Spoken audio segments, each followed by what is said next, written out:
신 여호와 하나님 부르지 않을 수가 없습니다. 우리 7여전도에 감사하고 또 우리 이 저녁에 나와 계신 우리 강사역들에 감사드립니다. 기도의 불꽃을 메르스의 이 두려움 속에서도 꺼뜨리지 마십시다. 깨어서 기도하십시다. 우리는 마태복음 20장을 오늘 살펴보려고 합니다. 지난번에 19장과 함께 19장, 20장에서는 그러니까 새로운 가치관, 그리스도인으로서 예수님의 제자가 된 사람으로서 그리스도인답게 살아갈 그런 가치관을 제시하셨어요. 그것은 이 세상의 가치관하고는 충돌하는 거죠.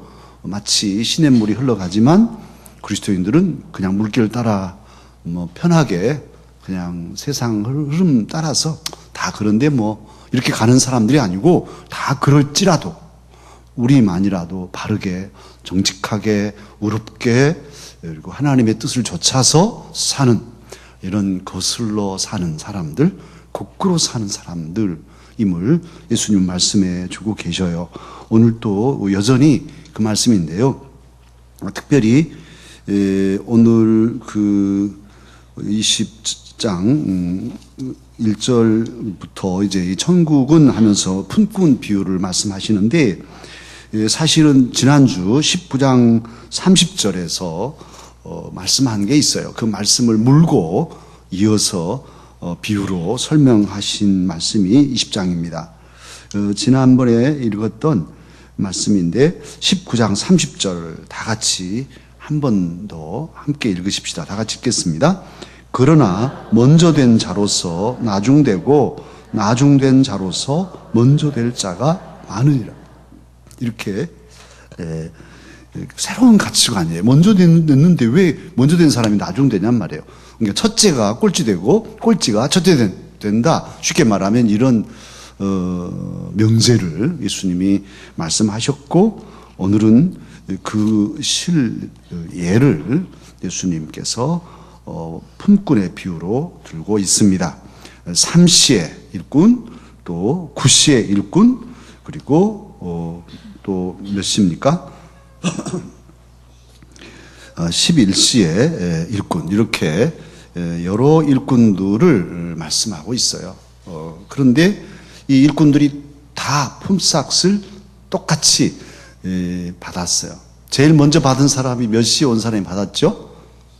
11시에 온 사람이 먼저 받았어요. 그래서 3시에 온, 아침 일찍부터 온 사람들은 기대했죠. 더 줄 줄 알고. 똑같이 받은 거예요. 그런 시간은 그럼 뭘까? 이 3시, 또 6시, 9시, 11시 이런 시간이 왜 이렇게 됐을까 하면요. 제가 거기 써놨습니다. 유태 이스라엘 사람들은 저녁 6시부터 하루를 시작해요. 성경 창세기에도 저녁이 되고 아침이 되니 첫째 날이라 이렇게 말씀하죠. 그래서 저녁부터 하루를 시작해서 계산하는 건데, 로마식은 밤 자정부터 하루를 시작하고, 지금 우리는 유태인식입니까? 로마식입니까? 로마식으로 우리는 시간을 쓰고 있어요. 꼭 자정부터 하루를 시작하라는 법은 없잖아요. 하니까 하는 거지.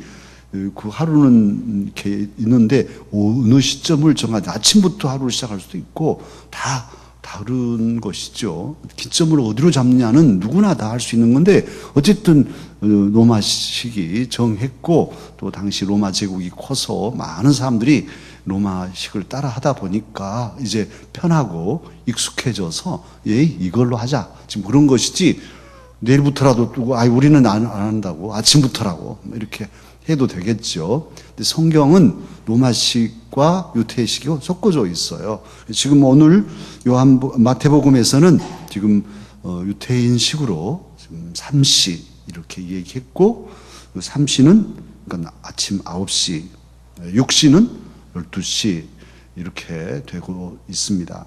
11시면 오후 몇 시일까요? 11시면 오후 5시. 1시간만 있으면 이제 하루가 끝나고 새로운 하루가 시작되는 거예요. 그런 때에 일꾼들이 오후 5시에 일꾼 와서 6시까지 한 시간 일하는데 와서 뭔 일 할까요? 이거 하라고 그러면 연장 어디 있어요? 이렇게 어려운 구역에 30분 가고 일 막 하려고 그랬더니 끝났네. 가라고. 이런 꼴이니까요. 일은 별로 하지 않고 하루 품삯을 받았어요. 자, 말씀을 살펴보는데요. 주님께서는 16절에 말씀하시죠. 아까 우리는 19장 30절을 읽었는데요. 거기는 먼저 된 자로서 나중되고 나중된 자로서 먼저 될 자가 많다. 그렇게 말씀하셨는데 20장에 와서는 이제 또 이 말씀의 결론을 16절에서 내리십니다. 다 같이 한번 읽으실까요? 이와 같이 나중된 자로서 먼저 되고 먼저 된 자로서 나중되리라. 이렇게 말씀하고 있어요.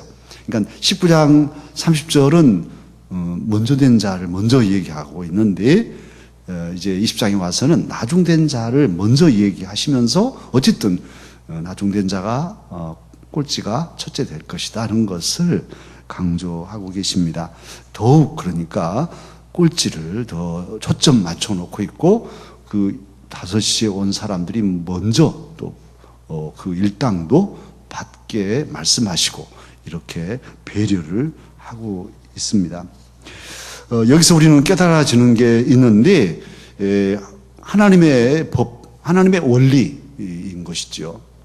일반적인 사람의 상식과 사람의 개념으로는 열심히 아침부터 오후 6시까지, 아침 9시부터 오후 6시까지 일한 사람이 훨씬 더 많이 했고 인정을 받아야 되고 그래서 그들은 일당도 많이 받지만 좋은 자리에 우선적으로 취급을 받아야죠. 일당을 주더라도 제일 먼저 줘야 되고 뭔가 예우를 갖춰줘야만 합니다. 그게 일반적인 생각이에요. 저와 여러분이나 이 시대의 사람들이나 뭐 옛 시대의 사람들이나 다 뭐 당연히 그렇게 하는 것을 이치적으로 맞다고 생각할 거예요. 그건 사람의 판단인데 오늘 일꾼들도 그래서 불평한 거죠. 뭐야 이게 이렇게. 사실 이건 은메달의 효과라고도 합니다. 심리학자들이 연구했잖아요. 금메달, 은메달, 동메달을 땄을 때 제일 기쁜 사람은 어떤 메달을 딴 사람인지 아세요? 금메달, 은메달, 동메달 딴 사람 중에서 제일 기분 좋아. 제일 기분 좋은 사람은 금메달도 아니고 은메달도 아니고 동메달 딴 사람이 제일 기뻐한대. 아니 심리학적으로 연구했어요. 조사해서 다 설문조사해가지고. 왜 그러냐면 자기는 아차면 메달권에 못 들 텐데 정말 얼마나 기쁜지 동메달 땄으니까 신나는 거예요. 그런데 이 세 사람 중에 제일 기분 나쁜 사람, 은메달 딴 사람은 그 얼굴도 보여주더라고요. 인상을 빡빡 쓰고 있어요. 모든 은메달 딴 사람이 대부분 금메달도 기분 좋게, 동메달은 진짜 기분 좋게 하고 있는데 정말 우거지상으로 기분 나쁜 사람은 은메달. 내가 조금만 더 있으면 금메달 딸 건데. 뭐 이것 때문에 괴로운 거예요. 은메달 따고도 기분 나빠요. 아이, 내가 이 정말 다 해가지고 어쩌다 저 은메달 놓쳤나. 뭐 이 생각만 하니까 그날이 기쁜 날이 아니라 울고 막 기분 나쁜 날이 된다 그래요. 이게 뭐냐면 비교의식 때문이죠. 은메달도 얼마나 귀합니까? 아니, 더 못한 동메달 딴 사람은 지금 싱글벙글 하고 있는데 왜 불평이고 원망일까요? 그게 비교의식이죠. 하나님의 법칙, 하나님의 원리는 상대평가를 하고 비교시키는 것이 아니에요. 오늘 보십시오. 아침 9시부터 온 사람, 3시에 온 사람이나 오후 11시, 오후 5시에 온 사람이나 똑같이 취급해 주셔요. 할렐루야. 이런 일이 어디 있어요, 하나님께서는? 그리고 오히려 그러니까 나중된 자를 더 소중히, 꼴찌를 더 귀하게 여겨주는 것 같은 그런 말씀을 하고 계신 거죠. 하나님의 집에 일꾼들이 많은데, 뭐 저도 그렇고 여러 우리 일꾼들이 많지 않습니까? 일을 할 때에는 그렇게 그래서 해야 한다 그래요.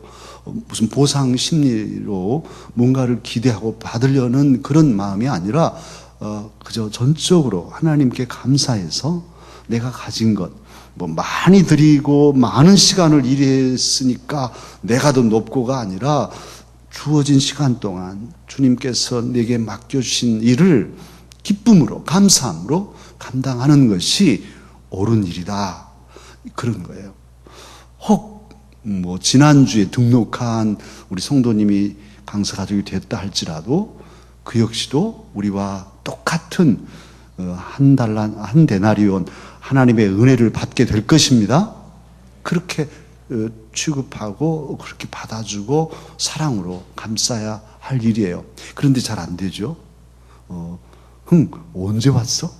언제 왔는데 저렇게 설쳐? 뭐 이렇게 우리의 마음이 편을 가르고 이렇게 격을 두고 구분하려고 하고 있어요.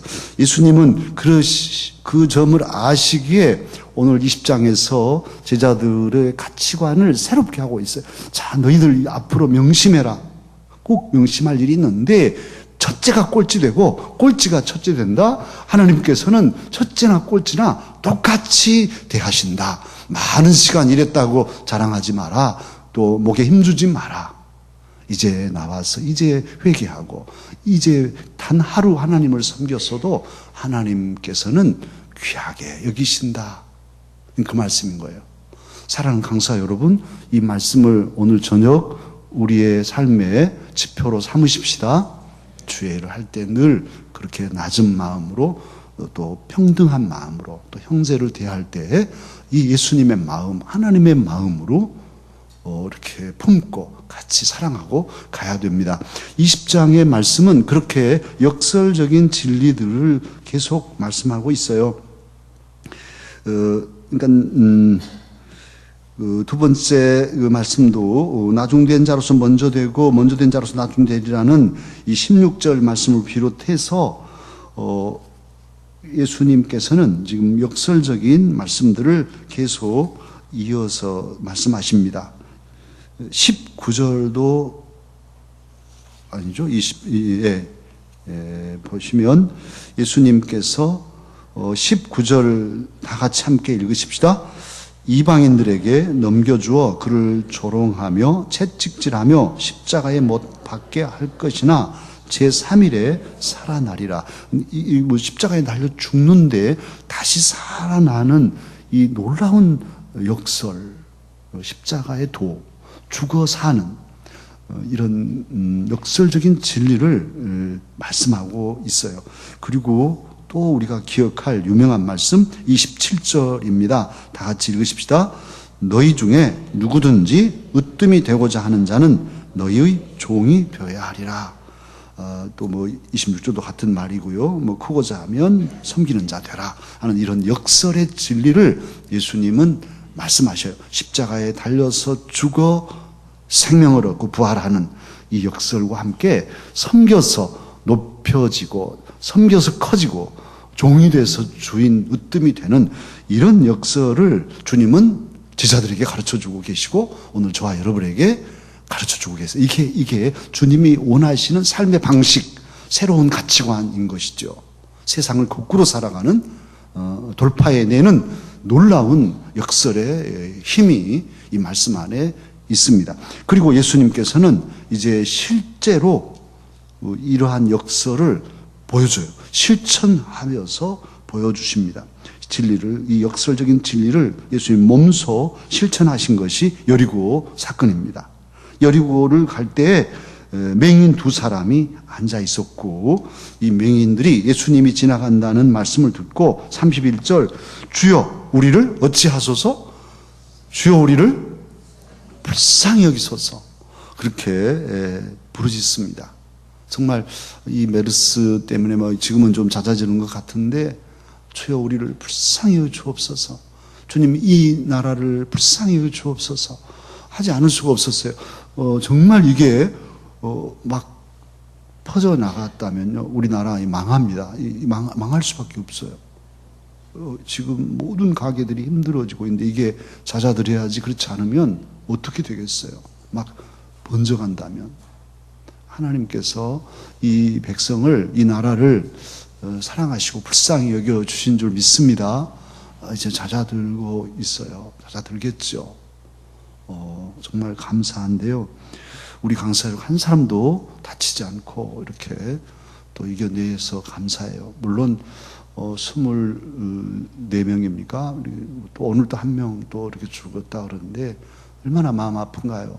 그냥 장례도 못 치르고 그냥 화장해서 어떻게 6월만 딱 받는 가족들 평생 한이 될 거라고요.